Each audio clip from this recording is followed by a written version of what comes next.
बड़ी खबर इस वक्त की मिल रही है।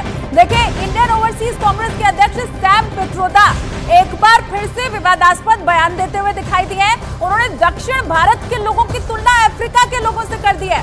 सैम पित्रोदा ने आगे कहा, पूर्वी भारत के लोग चाइनीज लोगों की तरह दिखाई देते हैं और वहीं पश्चिम भारतीय लोग अरब जैसे दिखाई देते हैं। सैम पित्रोदा के इस बयान के बाद कांग्रेस बैकफुट पर आ गई है और वहीं बीजेपी पूरी तरह से अब आक्रामक हो गई है। असम के सीएम हेमंत बिस्वा शर्मा ने ट्वीट करके ये लिखा, मैं नॉर्थ ईस्ट से हूं, भारतीय जैसा दिखता हूं। उधर कंगना रनौत ने भी सैम पित्रोदा के बयान को नस्लवादी और विभाजनकारी करार दिया है। We could hold country together as diverse as India, where people on east look like Chinese, people on west look like Arab, people on north look like, maybe white, and people in south look like Africa. We could hold country together as diverse as India, where people on east look like Chinese, people on west look like Arab, people on north look like, maybe white, and people in south look like Africa. तो सुना आपने Sam Pitroda ने क्या कहा। भारत के अलग अलग क्षेत्र और वहां के लोगों के ऊपर टिप्पणी की है। हालांकि लोकतंत्र के ऊपर सवाल पूछा जा रहा था। ये विषय कांग्रेस पार्टी जिस सीमा तक जा रही है, ये विषय चुनाव का नहीं रह गया है, ये विषय राजनीति का नहीं हो गया है, ये विषय भारत के अस्तित्व का हो गया है। क्योंकि अब भारत के अस्तित्व पर सीधा सवाल उठाया जा रहा है। उन्होंने अपने बयान में एक इतनी आपत्तिजनक बात कही, जो कि मैं आपको ये 20-25 सेकंड का है, सुनाना चाहता हूं। I can go to any shop and buy anything and stay in any hotel because that's my India.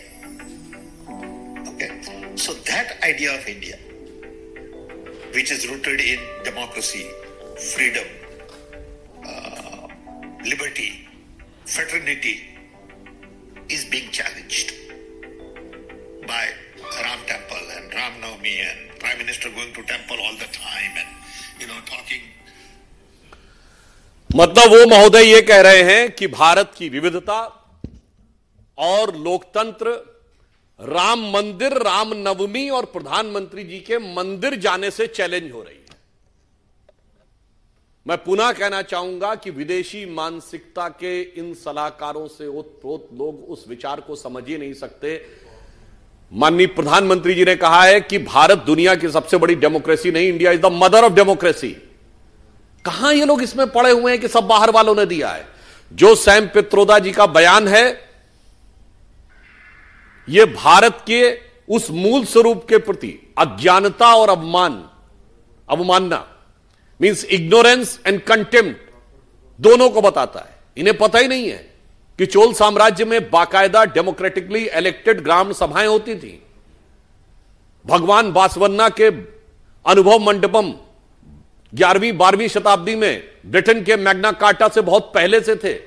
Vaishali का गणराज्य 2600 साल पहले था और वेदों के काल में सभा समिति विदत और गण बैठकर कार्य करते थे। और मैं पुनः चुनौती से कहता हूं, भाई अगर आपके दिमाग के ऊपर विदेशी पर्दा है तो हटाइए। सिर्फ भारत में प्राचीन काल में शास्त्रार्थ होता था, धर्म में भी डेमोक्रेसी थी जो दुनिया में कहीं नहीं थी। परंतु क्या बताया जाए, इनको भारत के बारे में समझ ही नहीं है। जिस संस्कृति के बारे में कह रहे हैं कि उसकी वजह से आइडिया ऑफ इंडिया और डेमोक्रेसी कमजोर हुआ, वही हमारी डेमोक्रेसी और विविधता का आधार है। इसीलिए हम दुनिया के इकलौते बड़े देश हैं which never went for invasion, because in Hinduism there is no concept of conversion. Sam Pitroda ji और कांग्रेस पार्टी समझे, और मुझे इसका जवाब चाहिए कांग्रेस पार्टी से। और वो जिस संस्कृति को, मंदिर की जिस संस्कृति के लिए ये भाषा बोल रहे हैं, मुझे इसलिए कष्ट होता है कि बाबरी ढांचे को बचाने के लिए आप अदालत तक खड़े थे, आप राम मंदिर को बदनाम करने के लिए आप 7 समुंदर पार से खड़े हुए हैं। मुझे लगता है यह बहुत आपत्तिजनक है। और वो संस्कृति यदि उन्हें न समझ में आती हो तो मैं श्रद्धेय अटल बिहारी वाजपेयी जी की कविता की वो पंक्ति दोबारा उनको बता देना चाहता हूं, जो उनकी प्रसिद्ध कविता थी, हिंदू तन मन हिंदू जीवन, रग रग हिंदू मेरा परिचय। उसका अंतिम छंद था, जो भारतीय संस्कृति के इस आधार को पूरी दुनिया के लिए बताता है कि होकर स्वतंत्र मैंने कब चाहा मैं कर लूं जग को गुलाम, मैंने तो सदा सिखाया है करना अपने मन को गुलाम। गोपाल राम के नामों पर कब मैंने अत्याचार किया, कब दुनिया को हिंदू करने घर घर में नरसंहार किया। कोई बतलाए काबुल में जाकर कितनी मस्जिद तोड़ी, भूभाग नहीं शत शत मानव के हृदय जीत। वैसे ही ये शहजादे, ये थर्ड प्लेयर को कंफ्यूजन होते तो सलाह लेते हैं। ये शहजादे के फिलोसोफर एंड गाइड अंकल ने बड़ा रहस्य खोला है। उसने कहा है कि जिनका चमड़ी का रंग काला होता है ये सब अफ्रीका के हैं।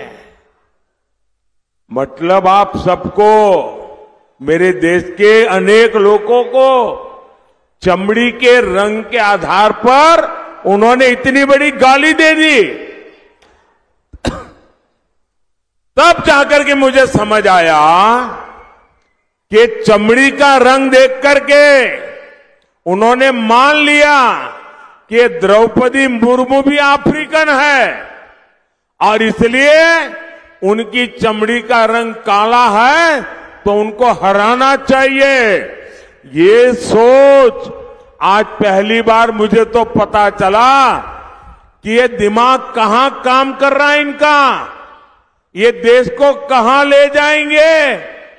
अरे चमड़ी का रंग कोई भी हो, हम तो श्री कृष्ण की पूजा करने वाले लोग हैं जिसकी चमड़ी का रंग यहां हम सब जैसा रंग था। మిత్రులారా, నేను చాలా ఆలోచించాను.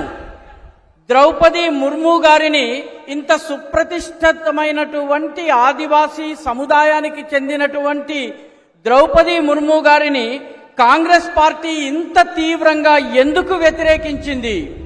మొత్తము ఆదివాసీ సముదాయపు వ్యతిరేకత వచ్చినా కూడా లెక్క చేయకుండా ఆమెను ఎందుకు వ్యతిరేకించింది అన్నది ఎంత ఆలోచించినా అర్థం కాలేదు. చివరికి నాకు ఇప్పుడు అర్థమవుతున్నది ఏమిటంటే ద్రౌపది ముర్ము గారి చర్మపు రంగు నలుపు. ఇక్కడ ఉన్నటువంటి రాజకుమారుడికి అమెరికాలో ఒక ఫ్రెండ్, ఫిలాసఫర్, గైడ్ అంటే మిత్రుడు, సఖుడు, మార్గదర్శి ఉన్నారు. ఆయన ఈ అంకుల్ ఎవరైతే అమెరికాలో ఉన్నారో ఆయన ఈ మధ్య ఒక మాట చెప్పారు. చర్మము రంగు నల్లగా ఉన్న వాళ్ళందరూ ఆఫ్రికన్లు అని చెప్పారు. మీరంతా మీ చర్మము రంగు నల్లగా ఉంది అంటే మిమ్మల్ని అందరినీ కూడాను ఒక పెద్ద తిట్టినట్టుగా, చాలా అవమానకరంగా మాట్లాడినట్టుగా మీరు భావించాలి. నాకు అర్థమైందప్పుడు చర్మము రంగుని బట్టి ద్రౌపది ముర్ము గారిని కూడా ఆఫ్రికన్ అని ఆయన భావించారు. అందుకే ఓడించాలని చెప్పి ఆయన బోధించారు. మెదడు ఎక్కడిది, ఆలోచన ఎక్కడిది అన్నది మనం అర్థం చేసుకోవాలి. చర్మపు రంగు నల్లగా ఈ దేశంలో చాలా మందికి ఉంటుంది. భగవాన్ శ్రీకృష్ణుడి చర్మపు రంగు కూడా నీలం రంగులో, నల్ల రంగులో, మనందరి రంగులో ఉంటుందని గమనించాలి. साथियों, मैं एक गंभीर सवाल आज आपको पूछना चाहता हूं. मैं पहले चाहूंगा कि तेलुगु में उसका अनुवाद हो ताकि मेरा सवाल मैं सही तरीके से आपको पूछ सकूं. మిత్రులారా, నేను ఇప్పుడు ఒక ముఖ్యమైన ప్రశ్న మిమ్మల్ని అడగబోతున్నాను.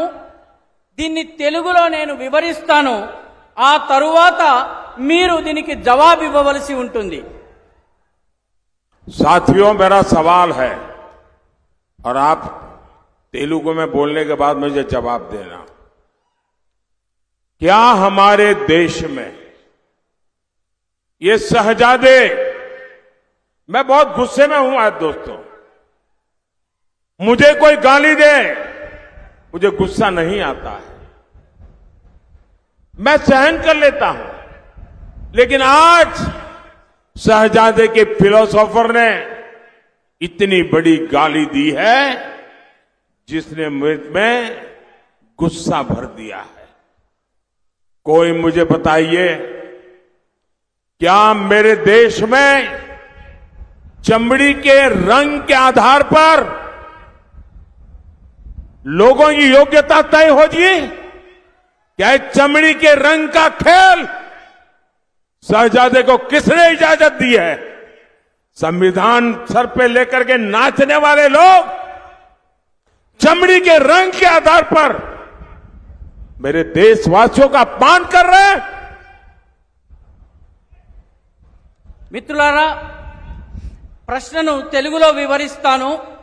మన దేశంలో కూడా ఈ రాకుమారుడు ఎవరైతే ఉన్నారో, ఈ పెత్తందారుల పెద్ద కుమారుడు ఎవరైతే ఉన్నారో ఆయన మీద నాకు చాలా కోపం వస్తుంది.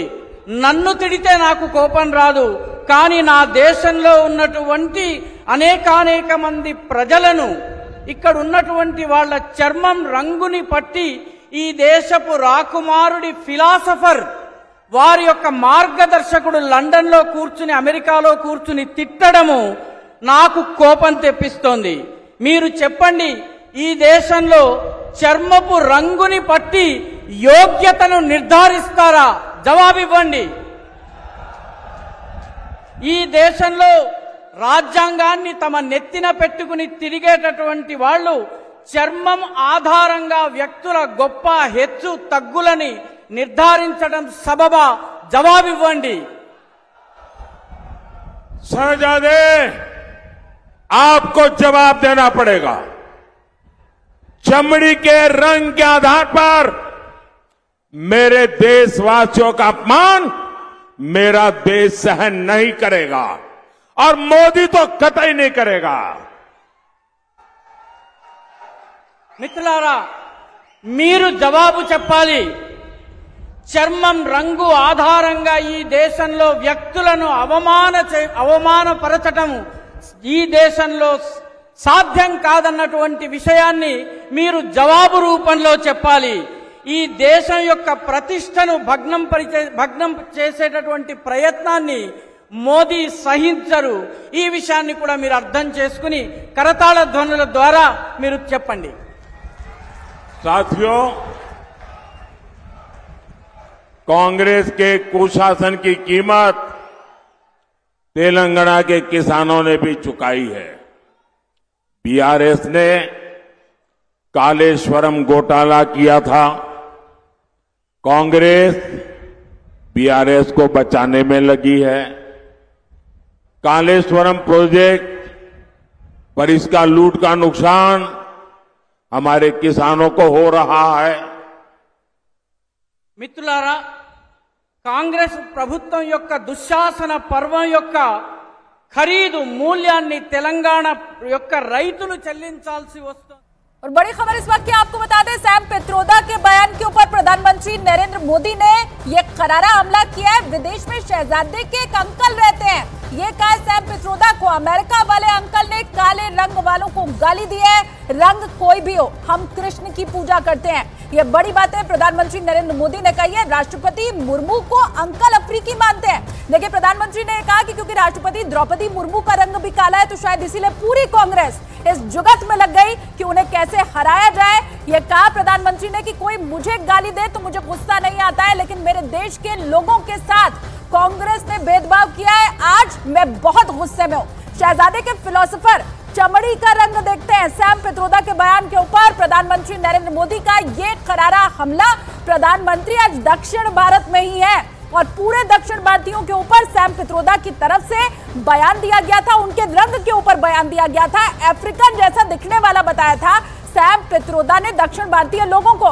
अब उसी के ऊपर प्रधानमंत्री नरेंद्र मोदी का यह करारा हमला दिखाई दिया है, जिसमें वो साफ साफ ये कह रहे हैं कि मुझे अगर कोई गाली दे तब मुझे गुस्सा नहीं आता है, लेकिन मेरे देश के लोगों को कोई गाली दे ये बर्दाश्त मैं नहीं कर सकता हूं.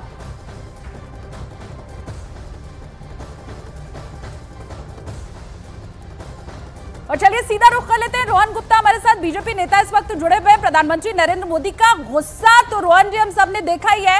अपने देश के लोगों को जो मैसेज वो देना चाहते थे वो भी दे दिया उन्होंने, लेकिन कटाक्ष तो प्रधानमंत्री के ऊपर भी सैम पित्रोदा ने किया, राम मंदिर के ऊपर भी किया और देश के अलग अलग हिस्सों में रहने वाले लोगों के ऊपर भी किया. आपकी पहली प्रतिक्रिया?